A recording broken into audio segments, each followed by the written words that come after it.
आज दुनिया भर में यानी कि वर्ल्ड वाइड रेडियो का डे मनाया जाता है, यानी कि जिसको आज हम नए अल्फाजों में अगर कहते हैं, हम एफएम भी कहते हैं कि प्राइवेटाइज हो गया है, तो रेडियो डे मनाया जा रहा है।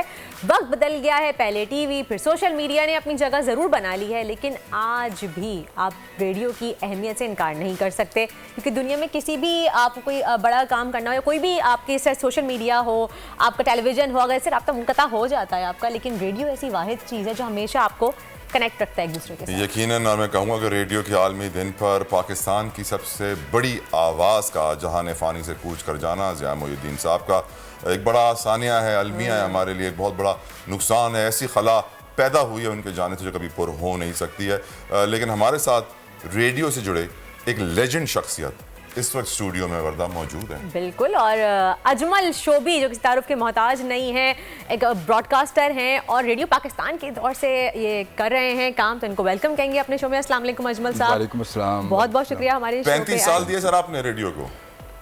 मतलब एफएम को तो मुझे 29 ईयर्स हो जाएंगे ओके। और बाकी इससे पहले रेडियो पाकिस्तान के साथ मेरा काम रहा, बहुत ज़्यादा मतलब शुरू रहा मेरा इस फील्ड में। ये संभाल रेडियो को देखा जाए तो 35-36 साल रेडियो को ही हो गए, एफएम और वो रेडियो पाकिस्तान मिला के। अजमल साहब, तो क्या वजह है कि अब हमारे यहाँ रेडियो को या एफएम की अगर हम बात करें तो उसको इतनी पजीराई नहीं हासिल जितनी बाहर ममालिक में? अगर आप यूएई की बात करें, आप यूएस की बात करें, यूके की बात करें, तो वहाँ बहुत ज़्यादा सुना जाता है और रेडियो के ही सेलिब्रिटीज़ बहुत ज़्यादा बन गए, उनको सेलिब्रिटी ट्रीट किया जाता है, बहुत लाइक रुझान है उस तरफ। लेकिन हमारे यहाँ क्यों नहीं है इतना ज़्यादा? हमारे यहाँ पता है, हमारे यहाँ ख़ास तौर पे इसको रेडियो को हमने खुद ही किल किया है।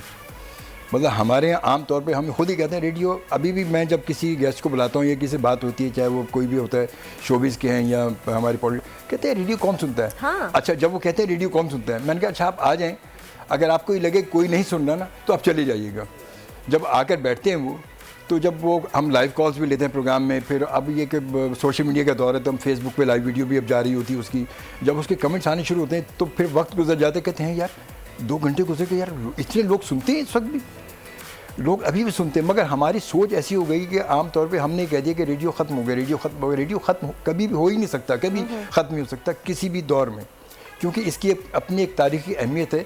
और ये वही बात जैसे आपने अभी बात की, जब कहीं कोई रब्ता नहीं होता तो रेडियो वहाँ आपकी आवाज़ को पहुँचा देता है। चाहे वो गांव देहात हो, कहीं अगर समंदर के अंदर भी जा रहे हैं तो वहाँ भी रेडियो सुन लेंगे आप। मगर सब चीज़ें जाती है, रेडियो की अपनी एक अहमियत है। किस तरह रेडियो को दोबारा जिंदा करें शोबी साहब? नहीं, रेडियो को दोबारा ज़िंदा करने के लिए ज़रूरी यही कि हमें खुद रेडियो के साथ कनेक्ट होना होगा। हम खुद जब तक कि अगर नहीं चाहेंगे, क्योंकि हर काम उस वक्त कामयाब हम आगे पहुँचेंगे जब हम खुद चाहते हैं। तो अगर हम ना चाहें तो शायद हम ना चाहते तो शायद हम टीवी पर भी इस वक्त इतना आगे नहीं होते जितने हमारे चैनल हमारे आ चुके हैं। हमने चाहा तो ये सारा कुछ हमारे चाहने से, हम खुद जब तक नहीं चाहेंगे कि रेडियो हमारा बेसिक है, तमाम मीडियम का हमारा बेसिक रेडियो ही है। जो रेडियो से कहते हैं, जो रेडियो से जो जाता है, जो हम अपने उस्तादों से मैं सीखता आया, जो मैंने सुना है और मैं खुद भी इस बात को मैंने देखा है कि वाकई हकीकत ये कि जो रेडियो से कहीं अगर निकलता है वो कभी नाकाम नहीं होता कभी भी। चलें, लेकिन ये बताएं अजमल साहब कि रेडियो वालों को इतनी कम तनख्वाहें मिलती हैं, कोई नया नौजवान रेडियो में जाना ही नहीं चाहता। वो कहता है भाई मैंने अपनी ज़िंदगी ख़राब नहीं करनी है, मैंने पैसे बनाने हैं, अपनी घर बनाना है, अपनी गाड़ी खरीदनी है, अपना करियर बनाना है। रेडियो में जाकर जैसे लगता है ऐसे टाइम ज़ाया है। हाँ। अच्छा, ये थोड़ा सा पता ही, क्योंकि वो वजह ये है कमर्शियली तौर पर हमारे यहाँ रेडियो को कमर्शियल बहुत कम मिलते हैं, इसी वजह से, क्योंकि लोगों की सोच हो गई कि रेडियो सुनता कौन है। नहीं तो क्यों सोच ये हो गई है, या फिर क्या हमें कुछ मजीद अपना कंटेंट प्रोवाइड करने की जरूरत है, या हमारे पास इतना रेडियो में कोई कंटेंट नहीं है सिवाय गानों के, कोई डिस्कशन के? ये बात भी आपकी मैं मानता हूँ, इस बात से मैं एग्री हूँ मैं, ये बात हकीकत है। क्योंकि हमारे यहाँ रेडियो असल में चल तो रहा है रेडियो, और रेडियो पे लोग आ भी रहे हैं, मतलब कोई मना नहीं करता। वो कहते हैं पैसे नहीं चाहिए मुझे, आप मुझे बुला लें, मुझे मैं प्रोग्राम कर, शौकिया कर रहे हैं। मगर बात है कि वहाँ पर रेडियो को हेड कर रहे हैं, जो रेडियो को लेकर चल रहे हैं, वो असल में उस पर ज़्यादा उसको मॉनिटर नहीं कर रहे, उसको ज़्यादा टाइम नहीं दे रहे। क्योंकि अगर वहाँ पर कंटेंट सही, हमारा स्ट्रॉन्ग कंटेंट आ जाए, कोई एक सही किसी मौजू पर कोई अगर आरजे प्रोग्राम लेकर चल रहा है तो अगर जाए तो उसका फ़र्क बहुत पड़ सकता है। हमारे यहाँ क्या हो गया कि बस लोग आते हैं, बैठते हैं, 2 शब्द इधर भी बात की और गाना चलाया, गाना सुने, ये इसकी आवाज़ उसकी आवाज़, उसको गाना चलाया, फिर उसके बाद आए फिर। अच्छा, हमारे यहाँ जो लोग आ रहे हैं अगर थोड़ा सा वो तरबियत लेकर आएँ तो बड़ा फ़र्क पड़ेगा। क्योंकि हमारे यहाँ अब जो हमारे नए आरजेज़ हैं वो क्या करते हैं, वो आते हैं, बैठते हैं, अच्छा वो प्रोग्राम शुरू करते हैं, किसी एक टॉपिक पर करते तो शुरू हैं, मगर वो उनका इख्तिताम जो था वो उस टॉपिक पर टॉपिक नहीं होता, वो उन्हें लोगों पता के ही नहीं मैसेजेस चल जाते हैं, बीच में सिर्फ गाने चल रहे वो होते पता ही हैं। नहीं होता, उसके बाद खुद ही भूल जाते हैं कि मैंने क्या बोला अच्छा था। अजमल साहब, हमारे पास वक्त की कमी है, आखिर में आपने एक गीत माला का जिक्र किया था, बिना का गीत माला, मैं चाहूंगी कि आपके अंदाज में आप हमारे व्यूअर्स को बताएं। अब वो मेरी बड़ी याद है वो, क्योंकि मैं 80s में जब मैं इस फील्ड में इन तो पहले से था मैं, क्योंकि मैं सिंगर भी रहा हूँ, मैं राइटर भी रहा हूँ, सब है, मगर ये कैसेट्स का दौर ऐसा था कि जिसने मुझे वाकई ज़िंदा रखा हुआ था। अब वो दौर अमीन सयानी साहब का दौर था, वो मैं उनका बड़ा फ़ैन भी रहा हूँ मैं अमीन सयानी साहब का। तो वो बिना के गीतमाला में बनाता था, बहुत इजाज़त दें थोड़ा सा मैं उसका टाइटल जो है वो सा नमस्ते बहनों भाइयों, आपका भाई आपका दोस्त आपकी इच्छा के अनुसार उपस्थित करता है आपके मनचाहे गीतों से सजा कार्यक्रम बिना का गीत माला। क्या बात है। वाह। Thank you. तो ये मेरी एक पहचान, उस वक्त मेरी पहचान बन गई थी कि मैं यूँ समझ लें कि हफ्ते में 7 दिन होते थे, तो 14 जो मेरी कैसेट मार्केट में मुख्तलिफ कंपनी से रिलीज़ हो रही थी, इसका स्क्रिप्ट होता था, उसका स्क्रिप्ट मैं खुद ही मतलब लिखता था, मगर आदत ऐसी हो गई थी बाद में स्क्रिप्ट की जरूरत नहीं पड़ती थी। तो ये हिंदी शब्दों का उपयोग आप खुद करते थे या आपको इंडिया से भेजा जाता था? मैं खुद ही करता था। मुझे इतना शौक रहा कि मैं हिंदी फिल्में देख देख के मैंने पूरी घर पे एक अपनी डायरेक्टरी बना ली थी।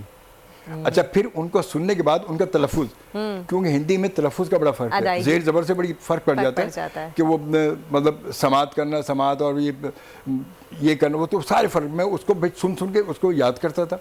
फिर उनको फिल्में देख के सुनते, फिर इंडिया में कुछ दोस्त थे मेरे, उनसे बात होती थी, वो मुझे कुछ भेजते थे, वो ईमेल बहुत ज़रूरी है तलफ़ुज़ की अदायगी सही तरीके से, वरना मायने चेंज हो जाते हैं लफ्ज़ों के। हमारी उर्दू में भी, हमारी उर्दू भी अब हमारे एक लेजेंड हमसे जुदा हो गए, मतलब, और मेरी इनसे 1-2 मुलाकात, ज़ैमुद्दीन साहब से मेरी मुलाकात हुई थी, नेपा में इनसे मुलाकात हुई थी, और माशाल्लाह अल्लाह का शुक्र है मुझे ये ज़रूर रहा कि आमतौर पर ये FM के रेडियो वालों को बेहतर नहीं समझते थे, कहते ये रेडियो की टांग तोड़ देते हैं सारी, इन्होंने पूरे, मगर अल्लाह का लाख लाख शुक्र है, मैं ऑनरी बात बोल रहा हूँ कि मुझे राशिद महमूद साहब ने मिलवाया ज़ैमुद्दीन साहब से, और इन्होंने मुझे अप्रिशिएट किया कि अच्छा कि आप बेहतर हैं, अल्लाह का शुक्र है आपने रेडियो को जिंदा रखा हुआ है अल्लाह, क्योंकि उर्दू हमारी सबसे मसला, हमारी उर्दू बड़ी कमज़ोर हो गई, ये बड़ा मसला हमारे साथ है। चलें, बहुत बहुत शुक्रिया अजमल चौबी साहब, थैंक यू सो मच, आपने हमें अपना वक्त दिया, आज तक रेडियो को जिंदा रखा हुआ है, और हम दुआ करते हैं कि आगे भी रेडियो पे कुछ इम्प्रूवमेंट आए, ताकि लोग सुनने के शौकीन हो, लोग सुने, उनको ऐसा ना लगे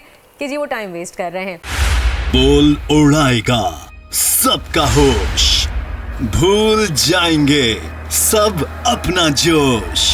देखिए पाकिस्तान की सबसे बड़ी PSL ट्रांसमिशन सकलैन मुश्ताक, रमीज राजा, सुहेब अलवी, जमील फारूकी और फहीम खान के साथ खेल का जुनून रोजाना रात 11 बजे सिर्फ बोल न्यूज पर। सब्सक्राइब करें और बेल दबाएं ताकि कोई खबर रह न जाए।